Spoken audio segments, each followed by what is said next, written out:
કાંકરેજ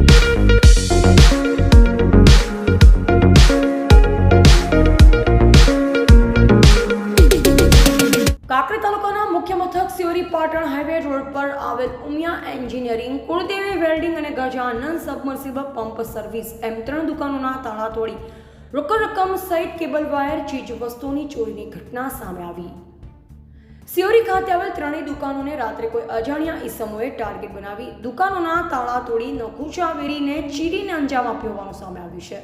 જેમાં સૌથી અગત્યની બાબત વિશે વાત કરીએ તો કાંકરેજ તાલુકાના મુખ્ય મથક સિયોરી ખાતે પોલીસ દ્વારા સઘન પેટ્રોલિંગ કરવામાં આવે છે। ત્યારે હવે પોલીસની આંખોમાં ધૂળ નાખીને સિયોરી પાટણ હાઈવે રોડ પર આવેલ ઉમિયા એન્જિનિયરિંગ મોટર રિવાઇન્ડિંગમાં રોકડ રકમ 17.500 અને કેબલ વાયર તેમજ કોપર વાયરના બોક્સ મળી કુલ 1,45,000ની ચોરી થઈ હોવાની સિહોરી પોલીસ સ્ટેશનમાં જાણ થતાં પોલીસ ઘટના સ્થળે પહોંચી તપાસ હાથ ધરી।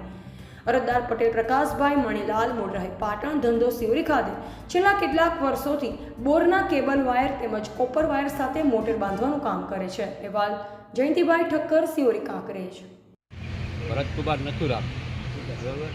મારે આ કારખાનામાં ચોરી થઈ છે કમસે કમ 8 થી 10 હજાર, બરાબર। બીજું કોઈ તમે શું કામ કરો છો? બસ આ લોખંડનું મજૂરી કામ, વેલ્ડિંગ, કેબલ ને એવું ચોરી ગયા છે।